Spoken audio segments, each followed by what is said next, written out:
What's going on YouTube? Do you have negative items you need removed from your credit report like charge-offs, late payments, or collections? In this video, I'm going to show you how. Stay tuned. Let me start off by saying everybody's credit situation is different and results will vary. But if you follow these steps, you'll be on your way to a credit score in the 700s and getting that loan you need approved with single-digit APR. First thing you need to do is to check your credit report to see exactly what you need to clear up. And while Credit Karma and Credit Sesame are okay, they don't always tell the whole story. They're not always 100% accurate. So you're going to want to go to annualcreditreport.com.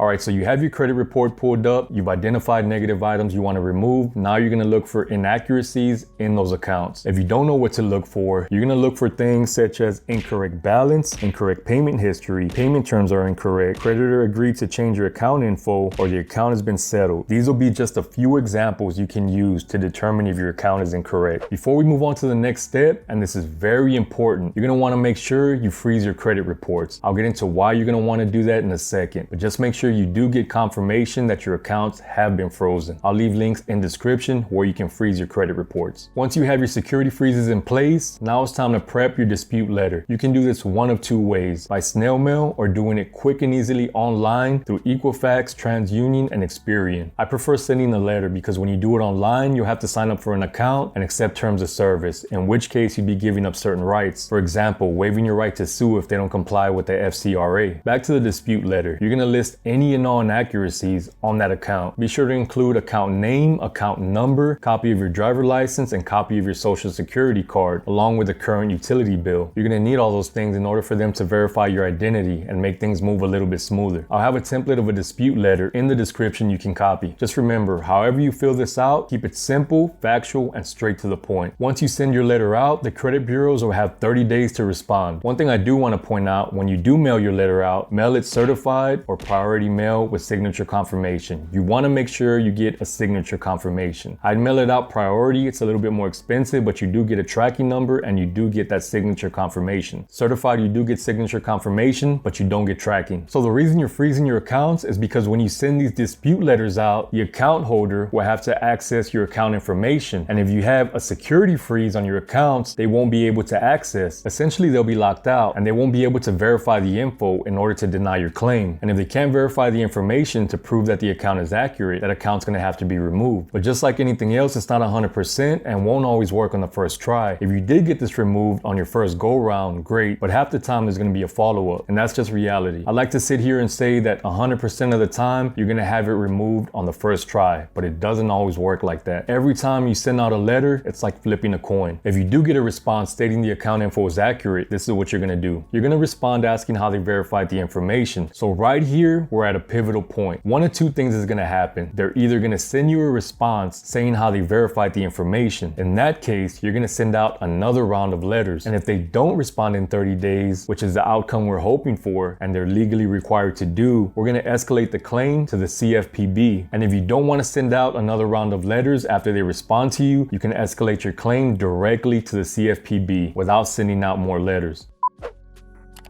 You can go to start a new complaint. You're gonna go to credit reporting here, next. You're gonna click on problem with credit reporting company's investigation into existing problem.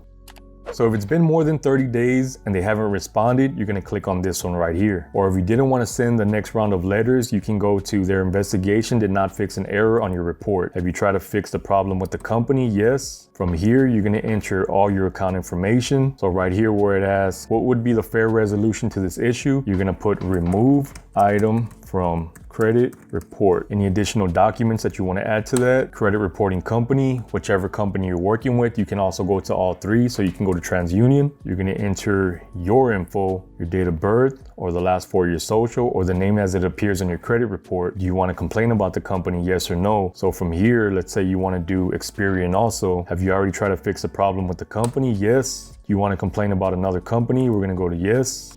So you don't have to file a complaint with all three credit reports. Let's say you're only trying to deal with Transunion. You can file the complaint with Transunion. Who are you submitting the claim for? Yourself. Right here, you're gonna enter all your personal information. You're gonna go to review and submit. In about 2 weeks, you're gonna receive a letter from the CFPB stating the results of the complaint. If it worked out, great, one account down. But if it came back as account verified, you're gonna resubmit complaint with a different reason. This is how credit repair companies operate, and that's why they charge so much. Essentially, they're sending out letters all day. If they send out a letter on your behalf and get a result that didn't come back in your favor, they're gonna resubmit with a different reason your account is inaccurate. These letters and emails you're sending out are not being read by actual people for the most part. They're being submitted into a system, and all we want is for the system to find the right reason combination in the algorithm to determine the account is reported inaccurate. So you can pay credit repair companies hundreds and sometimes thousands of dollars to help you send these letters out, or with a little bit of legwork you can do it yourself and get real results.